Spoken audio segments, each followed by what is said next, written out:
নমস্কার বন্ধুরা, আশা করি সবাই ভালো আছেন। তো বন্ধুরা, এখন যে সিনেমাটা নিয়ে কথা বলো সেই সিনেমাটা হচ্ছে 1998 অর্থাৎ 1998 সালে রিলিজ করেছিল।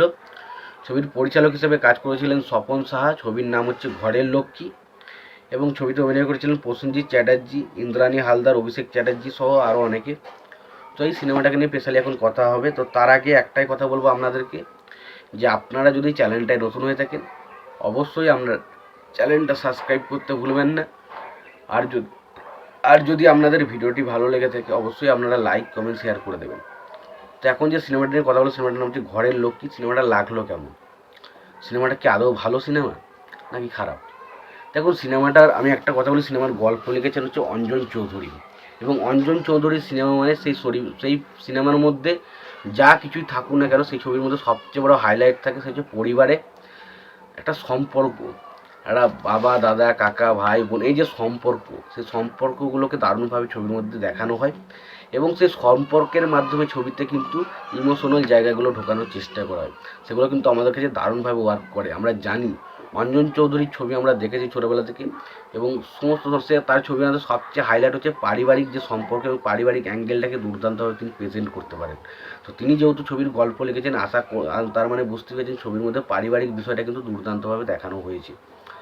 এবার আছে সিনেমাটার গল্পের বিষয়ে আসবো। তো তার আগে একটাই কথা বলবো, সিনেমাটার গল্পের বিষয়ে তো আসবোই, তার আগে দেখে নিই সিনেমাটার পরিচালক, প্রযোজক এবং সঙ্গীত পরিচালক হিসেবে কারা কাজ করেছে। তো ছবির পরিচালক হিসেবে কাজ করেছেন স্বপন সাহা। তো স্বপন সাহা একটু অন্য রকমের ছবি বানাতেন। তার ছবিতে অ্যাকশন থাকতো, রোম্যান্স থাকতো, পারিবারিক অ্যাঙ্গেল থাকতো, সব থাকতো। বাট দেখুন, স্বপন সাহা এমন একজন পরিচালক ছিল, তার ছবি যে আমার বিশাল কিছু ভালো লাগতো সেটা কিছু নয়। কিছু কিছু সিনেমা অবশ্যই ভালো ছিল, বাট কিছু কিছু সিনেমা আমার কিন্তু খুব একটা আমার কাছে মনোভূত হয়নি। তবে স্বপন সাহার থেকে আমার হরনাথ চক্রবর্তীকে বেশি পছন্দ হতো, কারণ হরনাথ চক্রবর্তী একটা অন্যরকম কোরিওগ্রাফ ছিল এবং তার ছবিতে হরনাথ চক্রবর্তী বেশিরভাগ অ্যাকশন ওরিয়েন্টেড ছবি বানাতে বেশি ভালোবাসতেন। এবং যেহেতু আমি ছোটোবেলাতে অ্যাকশন ওরিয়েন্টেড সিনেমা দেখতে বেশি পছন্দ করতাম, সেই জন্য আমার হরনাথ চক্রবর্তীকে কিন্তু বেশি পছন্দ হতো।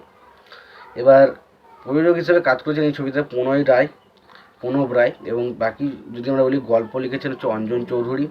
সেটা সঙ্গীত পরিচালক হিসেবে কাজ করেছেন অশোক রায়। ছবিটা চিত্রনাট্যের কাজ করেছেন হচ্ছে অঞ্জন চৌধুরী।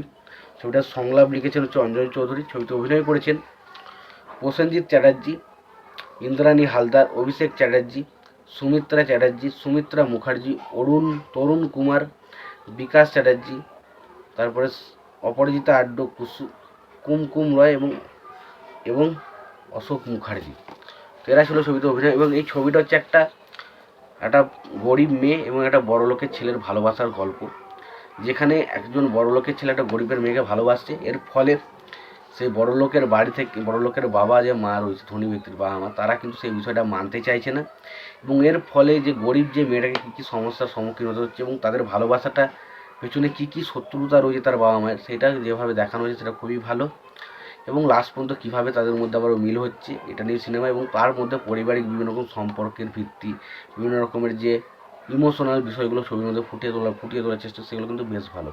তো ওভারঅল সিনেমাটা একটা বেশ ভালো এন্টারটেইন করার মতো সিনেমা। তোমাদের যদি মনে হয় সিনেমাটা দেখবো অবশ্যই গিয়ে দেখতে পারো। সিনেমাটা দেখা হয়ে থাকলে তোমাদের সিনেমাটা কেমন লাগে জানাতে ভুলো না। ভিডিওটি ভালো লেগে থাকলে লাইক কমেন্ট শেয়ার করে দিও। চ্যানেলটা নতুন হয়ে থাকলে অবশ্যই তোমরা চ্যানেলটা সাবস্ক্রাইব করে নিয়ে পাশে বেল আইকনটা অবশ্যই প্রেস করে দিও। ভালো থেকে সুস্থ থাকো, দেখা হচ্ছে পরে।